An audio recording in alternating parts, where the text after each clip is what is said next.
Happy Father's Day. Yeah, happy male, masculine energy day. That's even better. Happy masculine energy day, because like that's all of us, right? I mean, we're all a combination of the feminine and masculine energies. They exist within all of us. But, okay, so any dads in the room? Any fathers? Raise your hand. Yay, look at all these dads. How about grandfathers? We have grandfathers? Look at this. Yay. How about great-grandfathers? My, woohoo! Stepfathers, foster fathers, mothers who are fathers. We have any mothers who are fathers? Yep, there you go. Anybody ever have an idea? Come on, everybody's hand should be up. That's masculine energy. That's masculine energy. That's the seed. Everybody should have their hands up right now. Remember, the feminine energy, we talked about this on Mother's Day, is kind of the energy in relation to. It's circular. It goes deep. It's an inner. And then the masculine energy is linear. It's the doingness. It's the accomplishment-oriented, goal-setting, achieving, mountain climbing, North Pole, exhibition, bank robbing energy. Well, it is, that's accomplished. They asked Willie Sutton once, why he robbed banks. He said that's where the money is. Really brain. And so when you ask people why do they climb mountains, it's because they're there, right? I mean, it's the same sort of thing. So that masculine energy is the energy of the journey. It is the energy of leaving home, exploring, seeking life's meaning on an individual level, returning with the prize, right? Returning with that pearl of great price, the discovery, whatever, the wisdom, whatever it is, and returning a changed person, right? It's a hero's journey. And we are both, the divine masculine and the divine feminine within us. We have both. That is the mystical marriage, is that we contain both of those energies. And so here we are in the month of living from divine wisdom, and that's part of it, right? And it's so great that Father's Day is in this month. Divine wisdom, I love it. Father knows best, right? All of those kinds of, they're all archetypal things. Anyway, so Father's Day, I just wanted to tell you a little bit of the background. There are two stories on how Father's Day came to be. One of them comes from June 19th, 1910. A woman named Sonora Smart Dodd came up with the idea of celebrating Father's Day while she was in church listening to a Mother's Day talk. And this was back in 1909. And so that celebration, that first celebration, was in Spokane, Washington, third Sunday of June. That's one story. The other story comes from the entire opposite end of the country. It was West Virginia, Fairmont, West Virginia, on July 5th, 1908. Grace Golden Clayton suggested to the minister of the local Methodist church that they hold celebration to honor fathers after a deadly mine explosion that killed 361 of them. So that was on the East Coast. Now, Calvin Coolidge in 1924 recommended that Father's Day be a national holiday, but nothing ever came of it. It didn't take at that point. It wasn't until 1966, Lyndon Johnson, through an executive order, designated the third Sunday of June as Father's Day. But it wasn't until 1972 when, in the Nixon administration, Father's Day was absolutely officially recognized as a national holiday. Yay! So the other day I was on Facebook, and I decided to ask the group, tell me something your dad says, right? Tell me some dadisms. And so I had a lot of people responding, and I just recorded some of them, and I just want you to listen to them and see if any of these are familiar to you. How about this one? Close the door, we're not heating the whole neighborhood, Yes? Anybody? Okay. Don't get too big for your britches. It's a dadism. Oh, here's one. What do you think, I'm made of money? I love that. And then, of course, the other money one is what? Money doesn't grow on trees. There you go. Yeah, we know this stuff. Okay. FTF, first things first, which I love, which goes right along with, there's a place for everything and everything in its place, right? That's a dadism. How about it's your dime when you call them? Long distance, right? Yeah, it's your dime, How about this one? Anything worth doing is worth doing right. There you go, yeah. And they don't make them like they used to. I love that. They don't make them like they used to. Here's one I just love, those damn crooked politicians. Doesn't matter who's in office, right? Doesn't matter. Waste not, want not. Anybody? Okay. And when you're looking at anything new, like a new car or a new washing machine or something, what is it, right?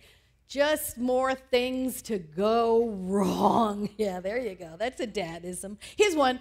I'm not sleeping. I'm resting my eyes. Yeah, there you go.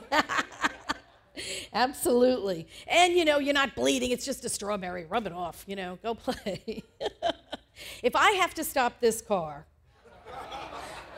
right? Or if I have to turn this car around, that was another one. Kind of more mom in my family. That was more of a momism, but, dads could say it. But here's a typical dadism. Go ask your mother. Go ask your mother. Or the cultural opposite of that, which is don't tell your mother. Oh, my. Okay, here's another familiar one, maybe. You have a champagne taste. There you go, on a beer budget. Absolutely, absolutely. And hay is for horses. Yep, rub a little dirt on it, you're okay. Anytime you got hurt, just rub a little dirt on it, you're okay. You can't fight City Hall. Anybody? Just follow the golden rule and you'll be okay. There was a lot of those things in the Northeast. I grew up in New York. We had a lot of those logical, hard-working kind of expressions. If you don't do more than you're paid for, you'll never get paid for more than you do. Right? Shoulder to the wheel, nose to the grindstone, some other body parts someplace else. I don't know. It was all about working hard. It was all about working hard. Can't, never, could. Right? Can't, never, could. And here, these two are the ones I still hear in my head to this day whenever I'm doing something. Righty-tighty, lefty-loosey. Absolutely. Anytime I'm working on something, it still goes through my head, so I know I'm doing the right thing. And then my father's favorite, which is one that I've come to live by, measure twice, cut once. Absolutely, absolutely. And of course, the title of today's talk. Okay, here's what you do. Right? That's a dad thing. Here's what you do. Because dads always knew what to do. Well, mine did. Mine does. It continues to. My dad's practical, honest, humble, wise, nonviolent, quiet, kind of thoughtful dad. I always thought of my dad as the Ralph Waldo Emerson of our family. People would be yelling and carrying on, and he would just very quietly just chill everything out, In fact, he gave me a copy of Emerson's essays when I was 8. Yeah, and I still have it. It's a little, cute little, anyway. He is the man who traps spiders under a paper cup and walks them outside of the house to let them go. He's that dad. He's also the man who taught me how to shoot a .22 caliber Remington rifle, a .30-30 Winchester, and a tiny little .25 caliber Colt handgun. Little lady's gun. Boink, only makes a little hole. Very cute. But always targets and never living things. My father would never hurt a living thing. And so he taught me a lot. He taught me a lot about how to live a good life. Now, Ernest Holmes said this, blending the human and the divine, in an article that he wrote for the Science Mind magazine. He said, following periods of communication with spirit, Jesus stepped into the highways of human activity, manifesting a power which ever since has staggered the imagination of the world, has caused us to believe that he possessed a secret that others cannot share. Yet we find him proclaiming that what he did others can do if they believe. And so naturally we ask, believe in what? Believe in the presence and power of God. The presence as love and givingness, the power as law and doingness. And that's really the energy that we're talking about. It's that energy of doingness. We understand that masculine energy. Now remember, we all have it. This is not a man talk. This masculine energy, we understand it as the energy of doingness, that white hot energy of action. And this is that whole, it just cracks me up. This is that whole men are from Mars, women are from Venus kind of discussion. Because there is the energy of doingness and the energy of beingness. And did you ever sit down with someone and you sort of complain to them, or you're discussing your day and what went wrong, and and the boss and the office or the traffic or the this or the that, and the person sitting across from you goes, okay, here's what you do. That's the masculine energy. Here's what you do. And then we're all taken back, be like, I didn't ask, I didn't tell you this to solve my problem for me. And then the other person goes, well, then why'd you tell me? It's like, then why did you? That's the masculine energy of doing this. They want to solve the problem. Let's get to the, offer the solution.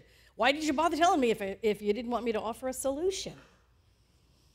So remember, we both have both of these energies. So we both are capable of having these responses. We know and we understand both of these reactions as ours.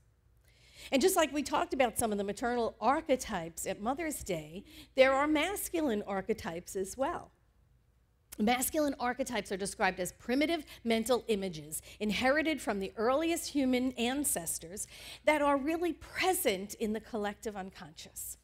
They're organizing principles. Remember, we always talked about archetypes as they are organizing principles. And so we discuss them in several ways. We can discuss them from an iconic level, from a generic, and from an elemental level.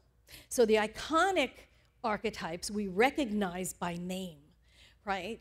Harry Potter. It was a classic hero's journey, right? Who else? Luke Skywalker. There's kind of the warrior archetype. T'Challa from, did anybody see the movie? Right? Okay, yay. Okay, T'Challa, yeah. From Wakanda, Black Panther movie.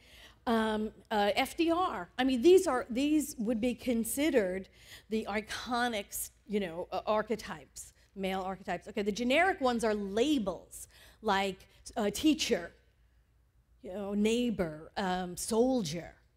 That would be considered the generic. And then there is the elemental. The elemental archetypes are many, but I'm just going to talk about these four right now: the warrior, the lover, the magician, and the king. Those would be considered the elemental archetypes, masculine archetypes. This is taken from the work of Robert Moore and Doug Gillette, which is really kind of expanded on the Carl Jung work. So they relate to different aspects of us. Our physical, our emotional, our intellectual, and our spiritual natures. And again, this is not for the guys. This is for all of us because they exist within us all. So we have the warrior is the action aspect of us. This is the doingness of our nature. And self-discipline is the key to the warrior. The warrior is some aspect of ourselves that we activate when we begin something new after the quiet, fallow period of the dark winter of the inner non-doing, actually, after kind of the typical feminine period of inaction because of self-reflection and that going within part. And then when we come out of that, spring happens, right? And then we're into the doingness of it. That's where the warrior is active. It is the doingness. You have to remember the warrior is also the destroyer of things. But they are things that need to be broken down in order for our new selves to emerge, our greater or higher self. The warrior knows ultimately that the battle is within. The battle is always within. He is the destroyer of the false sense of self so that more of your authentic self can emerge, more of the spiritual self that you are that must lead the way. And so that work is done by the warrior. The next archetype is the lover. We love lovers. We love the lovers. Lovers feel. They embrace life. They're into the gooey part, They're passionate about things and they live in the moment and they embrace the ideals and they inspire others and they just live from their passion. The lover is associated with artistic creativity and defiant truth-telling. Defiant truth-telling in the face of the warrior or the king. This is the kid that said the emperor had no clothes, That was the lover. in us that just gets right in the face of the status quo, says what it's like. Think of the world if it were run by lovers. Could you imagine? How exciting that would be. Oh my God, following our bliss, living in the joy of just being alive, you know, being union with all life and in touch with our deepest vision for ourselves and living from that. It's a nice thing to think of, isn't it? Then you have the magician. The magician knows things. They know things. They're the intellect. They're the ones that, it is that aspect of you that sets you on your calling, you know? The desire to do something in the world, to be the healer, to be the doctor, to be an accountant or a teacher of some sort. It's the magician that does that. He's the keeper of the wisdom and holds the knowledge of the tribe, a lot of times the shaman. You know, they know things. They know things we don't know. And then you have the king. That's the dad, right? King of his castle. You have the king. The king holds the energy. The king holds the energy. He's the vision caster. He inspires and leads, and he holds the aspects of all of the other archetypes. He brings the courage of the warrior, the passion of the lover, the wisdom of the magician, all together in his aspect. And all energy flows from the king. He's the source. And when the archetypal king aspect in you is in balance, the world prospers. Your world prospers. And when it's out of balance, your world suffers. The king holds a healthy relationship to abundance. He is in the flow. And he doesn't act out of a sense of obligation, but actually from that long-term vision that he holds. Might sacrifice certain things in the short run because he knows he's playing the long game. And so he knows what the long game is. And so each of these archetypes are archetypes of all of us. We have all of that in us. And you know, don't you, when you respond to a situation from one or the other, you can tell when you're in one archetype or you're in another. Now, we have to remember also that these archetypes have dark sides. They have shadow natures, right? The warrior, when unchecked, remember we said the key to the warrior was self-discipline. So the warrior, when he's unchecked, can get out of balance, becomes the bully, the sadist, or to the extreme opposite end, the masochist. The dark side of the lover is the extremist. When lovers are out of control, our addictions show up. This is where our obsessions come from. The narcissist's preoccupation to the self to the exclusion of all others is the dark side of the lover. And the shadow side of the magician is the manipulator, controlling events and situations, either consciously or subconsciously. And we all know the dark side of the king is the tyrant or the weakling. Did you know there was so much going on inside of you? It's like you've got a whole community in there, you know? And it's so interesting when you awaken to these things, because these are things that drive us. And when they drive us below our level of awareness, we act out. And when we are conscious of it, we can make healthy choices. You know, we believe that as above, so below, right? As within, so without, that everything begins in consciousness. So it's important that we know what's going on within us. It's important that we are conscious of who's running the show at this particular point in time, right? When you respond out of one of these archetypes, which one? Do you know which one? Are we just reacting or responding? When we begin to understand what's driving us, which one of these archetypes are acting out, we begin to understand why we're always attracting the same person into our lives. Or we're always winding up in the same situation over and over and over again. Winding up at the same job, winding up with the same boss over and over again. So we awaken to these things so that we can address them. Oh my gosh, look at me. I'm acting out in the shadow nature of the warrior. Oh God, you know, trying to push the river. or whatever. When we awaken to them, we can change them. Reverend Linda Findley said this, I love it. She said, until you change your consciousness, it doesn't matter what you do, nothing you do will work or have a lasting effect. She said, once you change your consciousness, it doesn't matter what you do, because anything you do will work. So it's all about going back to our consciousness. It is all about knowing why we're doing what we're doing, being conscious of our drives, being conscious of our motivations, our behaviors, so that if things are not working the way we want them to work, we know where the change goes. It comes from consciousness and it works out. We can be so much more of our authentic selves when we're not being driven unconsciously by a lot of this stuff that lives within us. So how do we do that, right? Now we've gotten to the practical part of this. Okay, so now I know all this stuff. What do I do? Okay, here's what you do.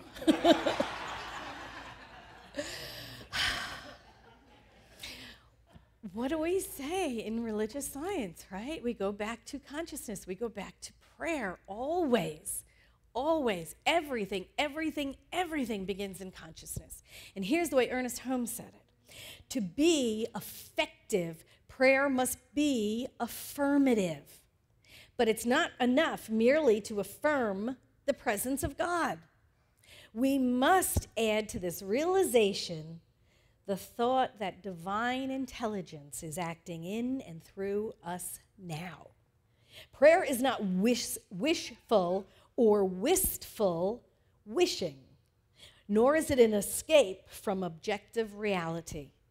To be lost merely in our prayers might terminate in an unconscious desire to escape the activities of life. Therefore, we affirm divine intelligence not only knows what to do, it impels us. It impels us to act on its knowing.